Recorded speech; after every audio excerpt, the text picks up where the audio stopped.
들어갈 때 난 성형외과 하겠다는 얘기 하지 말라고 그래서. 왜요? 아, 그러면 구박받는다고.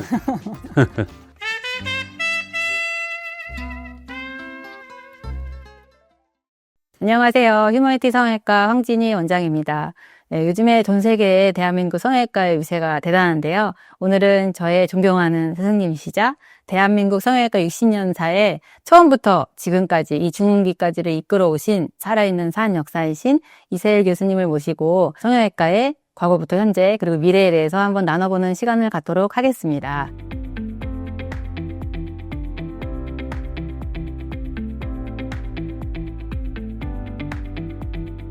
제가 20대 후반에 처음 성형외과 전공의로 딱 들어갔을 때 저희 교수님이셨는데 그때는 이미 연세대 의대 교수님 하셨고 국립의료원 성형외과 과장님도 하셨고 원장님도 하신 데다가 대한성형외과학회 이사장님까지 역임하신 분이 성형외과 교수님으로 와 계신 상태에서 저는 이제 막 성형외과 전공의로 뽑힌 상태로 딱 갔는데 눈도 못 마주치는 되게 무서운 호랑이 선생님이셨죠. 교수님께서는 되게 기본을 증시하시는 분이셨거든요. 그래서 성형외과 의사로서의 기본에서 조금이라도 어긋나면은 막 굴렁이 떨어지시는 분이시기 때문에 언제나 이렇게 눈을 마주치거나 질문을 받을까봐 걱정을 많이 했고, 지금은 교수님 만나뵈면 너무 반가워서 허그도 하고 참 오랜 세월이 흘렀는데요. 그런 긴 시간 동안 제가 성형외과 의사를 하면서 제가 전공의 때 교수님께 엄하게 배웠던 그런 기본들이 뼛속까지 남아있거든요. 너무 무섭게 배웠더니 그게 다 남아있는 것 같아요. 근데 그런 무서웠던 것들이 공포라기보다는 거대한 존경이었던 것 같아요.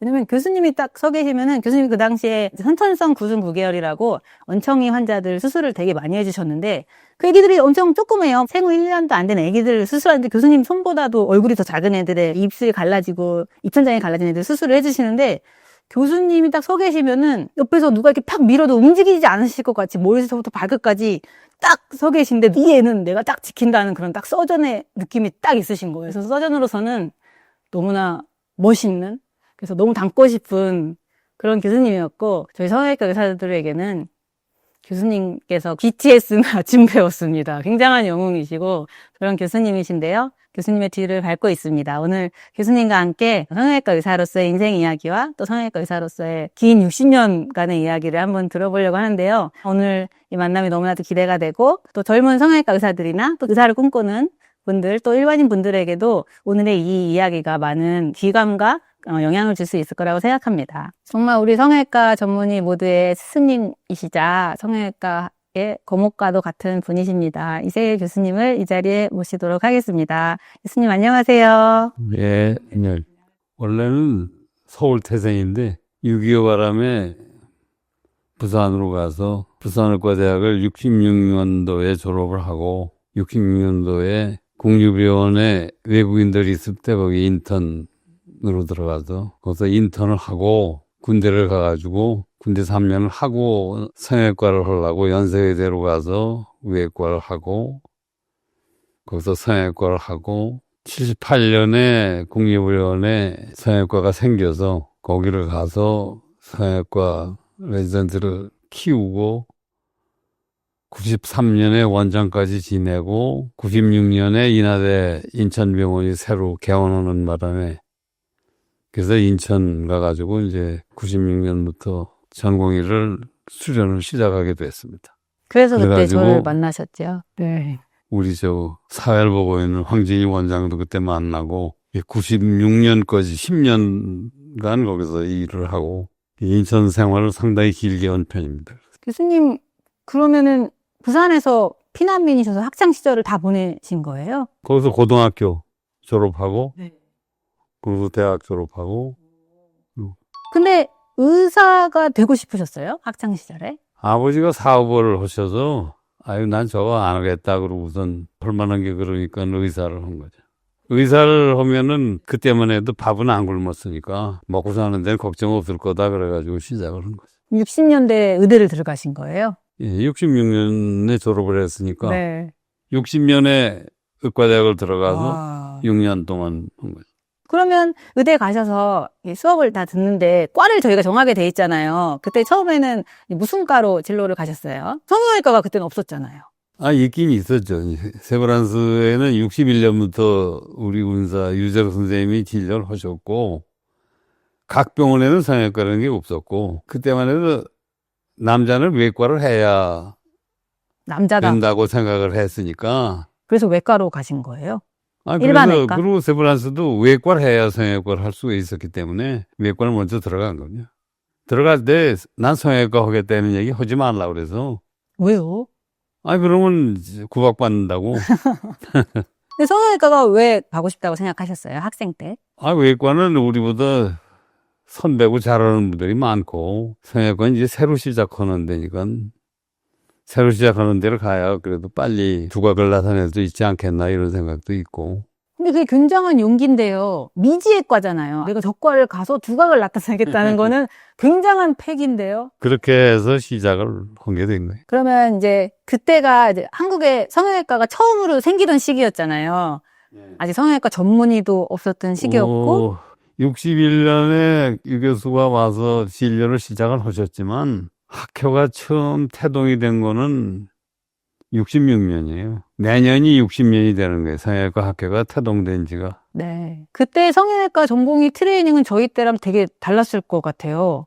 그때는 외과를 하고 그다음에 성형외과 2년을 하는 걸로 그렇게 시작이 됐죠. 그럼 다 베테랑들이 가서 성형외과를 다시 배우는 거네요. 다시 성형외과를 배우는 거죠. 그때 의국 분위기는 어땠어요? 저희는 되게 무서웠거든요. 근데 그때는 더 무서웠을 것 같아요. 그때도 우리 선생님 아까 얘기한 대로 눈 제대로 못 쳐다보고 뭐 그런 식이지. 근데 저희가 도제사회라서 선배나 교수님들 말이 곧 법이었던 시대여서 막 맞으면서 막 그렇게 크진 않았지만 그때는 도제 시스템이나 마찬가지니까. 네. 그 당시에 교수님들의 가르침 중에 기억에 남는 것 있으세요? 하여튼 처음에 수술하는 걸 봤는데 다 잘라놓으면 야 저거 완전히 입술을 망치는 거 아니냐 이런 생각을 하는데 낭비 끝날 때 보면 아주 이쁘게 나오니까 네. 신기하다는 생각을 했죠. 그게 제가 교수님 수술을 보면서 한 생각인데 교수님이 다 그거를 똑같은 거예요. 사람이 보는 건 다 똑같다고. 이게 일반인 분들은 모르시는데 9승 9개월이 입술이 이렇게 코에 이렇게 붙어서 나오거든요. 근데 처음에 이거를 다 분해해 놔요. 그래서 분해해 놓으면 이거 이렇게 다 갈갈이 쪼개 놓으면은 이걸 어떻게 맞추나 싶은데 나중에 보면 입술이 딱 맞아 있고 코가 딱 맞아 있잖아요.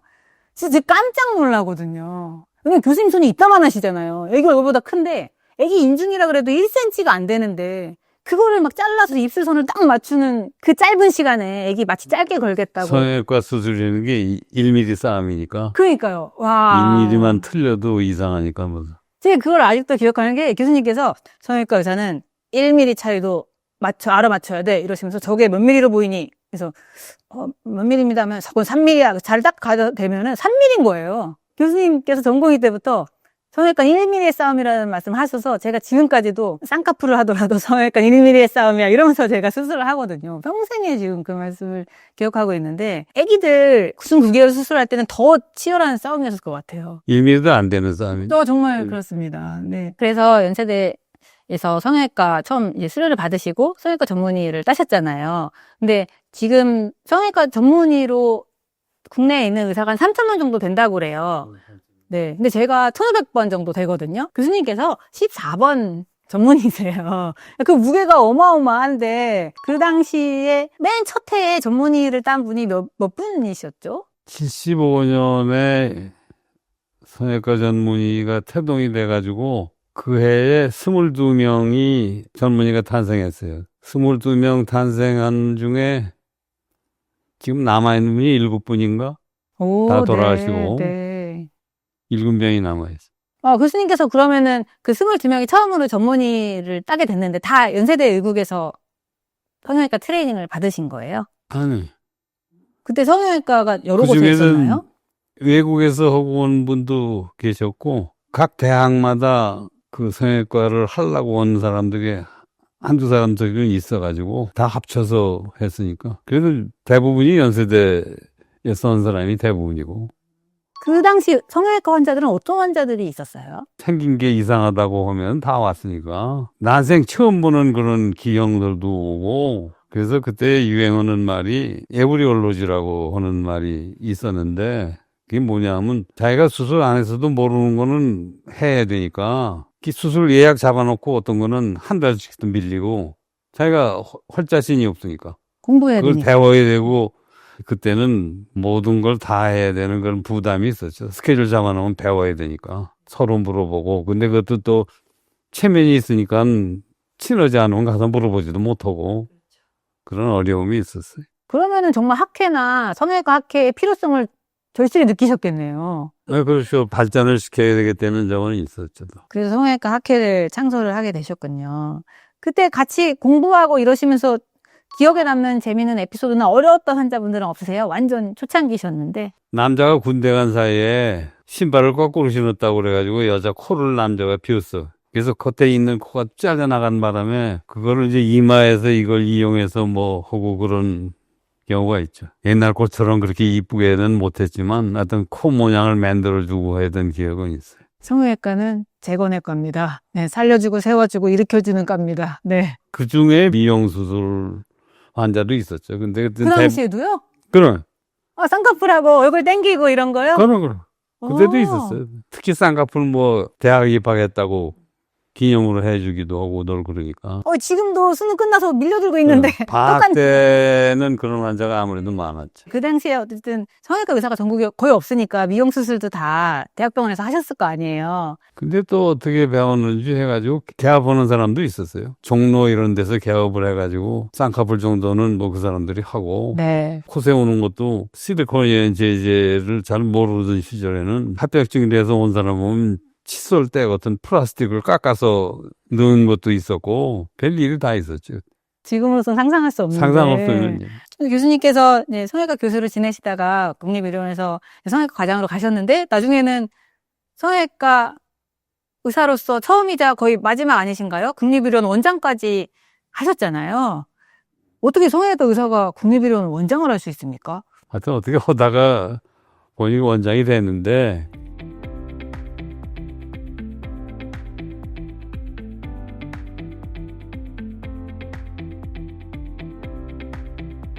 국립의료원 원장님이면은 공무원인가요? 공무원. 나라에서 지명하는 건가요?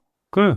요새는 지금 차관급인데요. 이게. 굉장하십니다. 그리고 저도 전공의 때 교수님 따라서 몽골로 의료봉사를 간 기억이 있는데 사실 교수님께서는 그 전부터 의료봉사를 해외로 국내로 많이 가신 걸로 제가 알고 있어요. 그래서 제가 몽골에 교수님께서 의료봉사 가셨을 때 전공의로 막 따라갔는데 이미 뭐 능수능란하시더라고요. 우리나라 원체의 수술을 적십자사하고 거기 후원을 받아가서 68년부터 우리 유재석 선생님이 시작을 하셨어요. 국내 원청이 무료 수술을요? 무료 수술. 한 2년 하다가 잠깐 쉬고 박 대통령이 버스 또 지원을 해 주셔가지고 그거 타고 다니면서 72년부터 다시 시작을 또 했어요. 그때만 해도 수술하는데 세브란스 레지던트만 가는 게 아니고 서울에 있는 딴 병원이고 그 참여할 의사가 있으면 같이 들어가고 뭐 그렇게 우리나라에 있는 성형외과 의사들이 같이 모여서 그걸 시작을 했어요. 근데 그 비용은 그럼 누가 냈어요? 적십자. 그렇게 해서 무료 봉사가 시작되셨군요. 근데 그 이후에도 자비량으로 해외로도 많이 가지 않으셨어요? 그거는 이제 그 뒤에 우리나라 의료보험이 77년부터 시작이 됐거든요. 그전에는 수술을 할 수 없었군요, 사람들이. 77년 의료보험이 되면서 78년까지 이 사업을 끝내고 그다음엔 안 했죠. 그래서 국립원에서는 못 사는 사람을 위해서 따로 국가 예산을 해가지고 그걸 계속 했어요. 그 뒤에도 90년도 초까지 그건 했던 걸로 기억합니다. 그럼 교수님은 그 이후에는 이제 해외 이제 그러고 나서는 해외를 11번인가 12번 나갔는데 그쪽에 이제 있는 선교사들하고 뭐 이게 돼가지고 환자를 많이 오면 가가지고 수술을 공짜로 해주는 거죠. 우리 돈 내서 이러고 다녔던 거예요. 멀린 에티오피아까지 갔다 왔습니다. 에티오피아 가가지고 한국전 참전하던 용사들 사는 데 가서 일반 의료 지원도 해주고. 그럼 그거 비행기 비용이랑 뭐 그건 숙소비용 다 우리가 각자 본인이 내시는 거죠? 내고 와. 그러고 다녔어. 장비도 우리가 다 가져가고. 장비 가지고 가야지. 가운 뭐부터 다 모든 걸 준비를 여기서 다 해가지고 가야 돼. 병원이 큰 데 있는 데는 마취과 의사도 같이 가가지고 이 마취를 우리가 하고 그런. 에티오피아는 갔더니 거기 마침 친구가 있었는데 에이즈 얘기가 나와서 뭐 했더니 공식적으로는 33%지만 반이 에이즈 환자라고. 수술하다 그러면서- 찔리시면 안 되겠네요. 그러니까 장갑을 끼고 거기다 알코올 하나 묻혀가지고 하나 더 끼고 하라고 뭐 이런 소리까지 했어요. 근데 다녀오시면은 몸도 너무 힘들고 아프리카까지 가면은 시간차도 있고 너무 힘든데 그 가게 되시는 그런 어떤 원동력 같은 거는 뭐였다고 생각이 드세요? 그 취지가 의료봉사하고 그 선교 활동을 겸해서들 하는 거기 때문에 뭐 그렇게 해서 가자고 그러면 그냥 따라갔다. 할 수 없지가 않는 거지. 교수님 너무 스스로도 잘하시고 하시니까 지금 이런 기술 혜택을 못 받는 사람들을 위해서 쓰는 거는 너무 값진 일인 것 같아요. 네. 우리가 마다가스카르라는 데를 간 적이 있는데 그게 아프리카 동쪽에 있는 섬이에요, 섬. 마리 섬이지 아마 우리나라 면적이 한 5배면 되는 그런 나라인데 거기는 수술을 어떻게 갔냐면 그 안타나리보가 수도인데 거기서 경비행기를 타고 1시간을 가요. 오지 중에 오지를 가는 거예요. 그 내리는데 비행장에 내리는데 소 달구지가 옆으로 지나가. 아유 저 위험하게 저거 미친놈들 절로 지나간다 그러고 했는데 그 달구지가 우리 짐을 싣고 가는 달구지. 거기서 그 달구지에다 짐을 싣고 갔더니 강이 있는데 거기서 배로 다 건너는 거예요. 그 강을 건너서 배도 나룻배였을 것 같아요.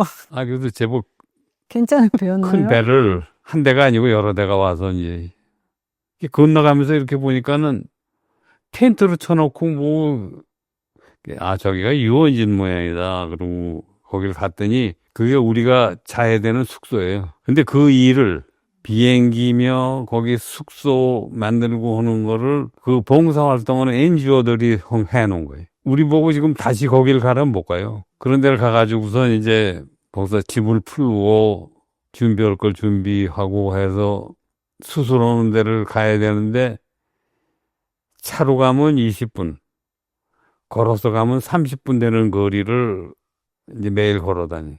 왜 차로 가면 20분이고 걸어가면 30분이냐면 길이 하도 안 좋아서. 그래서 거기 전기시설이 없기 때문에 하루 전에 출발하는 사람들이 와서 발전기를 설치해 놓고 전기를 쓰게끔 그렇게 해서 열악한 환경에서 이제 수술을 하는 거예요.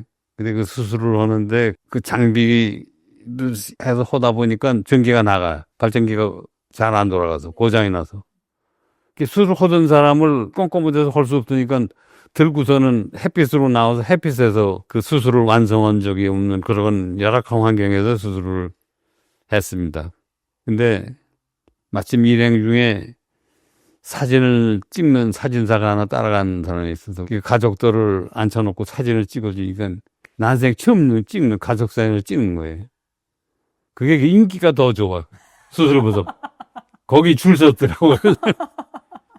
그런 수술도 해보고 참 우리 입장에서는 다시는 가볼 수 없는 그런 지역까지 가가지고 수술했던 기억이 있습니다. 저희 교수님이랑 의료봉사 갔을 때도 전날 저희가 막 수술 세팅을 해놓고 다음날 아침에 문을 딱 열면 환자들이 줄이 완전히 끝까지 있어요. 그래서 한국에서 의사들이 와서 수술해준다는 얘기를 듣고 그럼 이제 거기부터 가르는 거예요. 수술할 수 있는 사람 없는 사람을 막 가르면서 막 가서 그냥 수술 스케줄을 막 적는데 오는 날까지 그게 가득 차가지고 다 못 해주고 와야 되잖아요. 교수님 막 그렇게 해서 밤늦게까지 막 수술을 계속 하셨거든요. 가면은 이제 화상으로 손이 다 이렇게 붙은 저희 몽골에 갔었을 때 얘기를 하면은 화상으로 손이 다 붙어서 그걸 다 이렇게 떼줘야 되는 상태였고 몽골이 네. 게르라는 데서 자는 거길 숙소로 하는 사람들이 이몽민이니까 근데 게르 가운데 뭐가 있냐면 난로가 있다고. 거기서 물도 쐬오고 뭐 밥도 해 먹고 뭐 이러는데 조그만 때 잠깐 한눈 파는 사이에 그저 목도 이렇게 붓고 못 뛰고 이렇게 크는 거예요. 성인으로 손도 이렇게 붓고 크고. 그래서 화상 환자가 의외로 진짜 거기는 많았죠. 많았었죠. 네. 그리고 선천적인 얼굴 B형 이런 분들도 많아가지고 성형외과를 만날 수가 없잖아요. 그런 나라들 뭐 내외 산손이 있을 수 있어도 성형외과를 만날 수가 없는데 저희가 가면은 1년에 한 번, 2년에 한 번 오면은 정말 줄을 막 저기까지 서시는데 안 하고 올 수가 없죠. 네. 90년대만 해도 거기가 발전이 덜 됐을 때니까. 저랑 갔을 때 2008년이었는데요. 2008년인가요? 네, 그때만 해도 그렇게 이런 환자들도 많았습니다.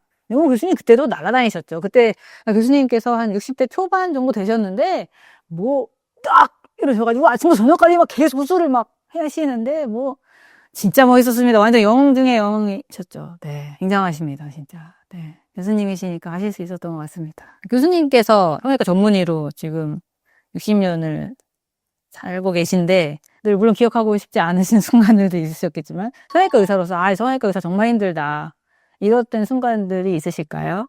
어떻게 보면 천직이라고 생각하고 했으니까 그렇게 힘들지는 않았는데 전두환 대통령 때 그 아웅산 사건 거기서 터져가지고서 폭발해가지고 현장에서 여러 명이 돌아가시고 국립의료원으로 온 환자가 한 열 몇 명 되는데 그중에서 내가 9명을 봤는데 거기서 터지고 여기 올 때까지 치료를 아예 안 받고 갔더라고. 주로 어디가 다쳐서 그래서 오셨나요? 주로 얼굴 뒤고 뭐 폭탄 터지니까 파편 들어가고 뭐 건데 그거를 수술을 아예 안 하고 왔어요. 그래서 응급처치라도 하지 그러더니 그 병원에 가서 이렇게 옆에를 보는데 물도 흙탕물 비슷한 게 있는데 지렁이도 떠다니고 도저히 여기가 열악한 환경이라서 수술 받을 생각이 안 나서 아예 손대지 말라고 그러고 다 왔다고. 그게 저녁 9시 좀 넘어서가부터 이제 시작을 하는데 다음날 새벽 5시에 끝났어요, 그게. 그런 때는 빨리 이 사람들 끝내서 고통에서 좀 덜어줘야 되는 생각으로 하니까 거의 뭐 10시간 가까이 한 8시간을 술방에서 그 사람들을 많은 사람을 하는데 뭐 맞추라고 할 수도 없고 그러니까 국소 마취를 또 화상 입은 데다 뭐 할 수도 없는 거야. 그냥 해서 그걸 11주일에서 씻고 뭐 보니까 환자도 나 죽인다고 뭐 이래서 그래도 그 화상 환자인데 피부식도 안 하고 그래도 다 그런 대로 잘 나아서 나갔어요. 그때는 뭐 제정신으로 뭘 환자를 본 게 아니고 하여튼 빨리 해서 좀 편안하게 해줘야 되겠다는 생각으로 했죠. 또 그분들이 엄청 높으신 분들 아니세요? 아웅산 테러에서 폭탄 뭐 맞으신 분들. 기자하고 청와대에 있는 사람 뭐 하든 옷이랑 다 들러붙어서 막 오셨을 텐데 생각만 해도. 아예 그 사람들이 처음에는 나하고 말도 안 했어요. 왜요? 아프게 해서요? 우리를 서울대학이나 세브란스로 보내지 왜 일로 보냈냐고 그래가지고 한 이틀 말 안 하다가 그 다음에 이제 이세일이 어떤 놈이냐 하고 다 물어봤겠죠. 괜찮다고 들었는지 그 다음부터 얘기를 하더라고.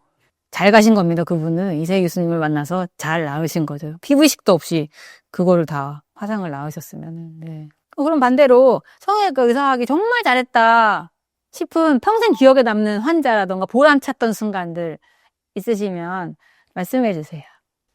방글라데시라는 나라를 한번 갔는데 선천성 기형인데 코가 여기 뭐 털도 나고 하여튼 주름이 잡히고 뭐 이상하게 생긴 환자인데 전신마취 해야만 됐어요. 전신마취 하에 수술을 했는데 그거를 다 떼어주고 이걸 했는데 그 엄마가 그걸 들여다보더니 나를 와서 뭐라고 안고서 그냥 그런 애가 나왔으니까 얼마나 자기가 괴로웠겠어요. 그런 환자는 기억에 남아요. 방글라데시를 한 20년 전에 거기를 갔었는데 근데 어떻게 또 가게 돼서 이제 갔는데 거기는 선교사 중에 박사님 나 모르겠어요. 그래서 20년 전에 있던 사람이 그냥 거기 그러고 있더라고. 선교 활동하면서 간호사 일도 하면서 그러고 야, 그거 참 대단하다. 우리 이거 온 거는 어디서 다 왔지만 내가 보기엔 그 사람은 아마 평생 거기서 있지 않을까 그런 생각인데 그러니까 우리나라 사람들이 종교적인 이유 때문에도 그렇고 그렇게 외국 가서 일하는 사람들이 의외로 많더라고. 그리고 또 한 번 놀랬던 건 지금은 거기가 이상한 나라로 생각을 해서 아마 거의 안 갈 텐데 예멘이라는 나라가 있어요. 예멘이라는 나라가 거기도 옛날에 분단 국가였어요. 남북으로 갈려서 거긴 남쪽이 공산 국가고 북쪽이 민주주의인가 뭐 그랬었는데 요새도 거기는 우리 갔다 오고 나서 미국 간호사가 거기서 뭐 죽었던 일도 있고 한데 왜 죽어요?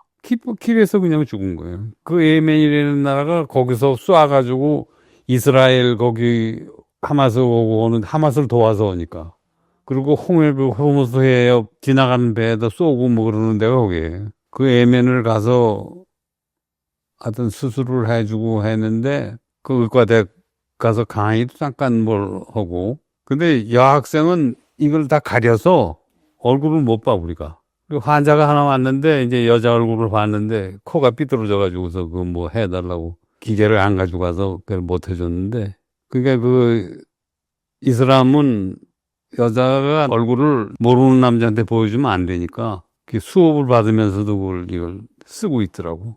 의사가 필요하긴 하겠네요. 그런 데는 필요하죠. 환자를 보긴 해야 되니까. 아니 마지막 날 뭐 아니 수술을 뭐 하나 더 해야 된다고 그래서 보니까 이 바이라테럴 엉덩이가 양쪽으로 와 있는 환자인데 헤모그로빈이 9.1마밖에 안 돼서 얘 못 온다 그랬더니 우리가 피를 줘서 이걸 올려놓을 테니까 해달라고. 왜 그렇게 열심인가 했더니 그의 아버지가 이 칼을 차고서 얘 안 해주면 너 집에 못 간다고 뭐 의사를 공갈을 쳤는 모양. 그러니까 그 의사가 열심히 빌드업을 해가지고 수술을 한 적도 있어요. 의료봉사 가서 다양한 일을 별일 다 많은. 생과사도 받으시고 다양한 일을 겪으셨는데 가면은 정말 보람차셨을 것 같아요. 한국에서는 경험할 수 없는 뭐 보람은 있죠. 그 의료 선교 오는 사람들도 제일 좋아하는 거 성형외과 의사가 와서 그거 수술해 주면 금방 변하니까. 그럼요. 저희 전후가 확실하잖아요. 어떤 무에서 유가 나오니까. 그렇죠. 그러니까 제일 좋다고. 저희는 뭐 전후 사진 하나면 끝나는 거니까요. 네.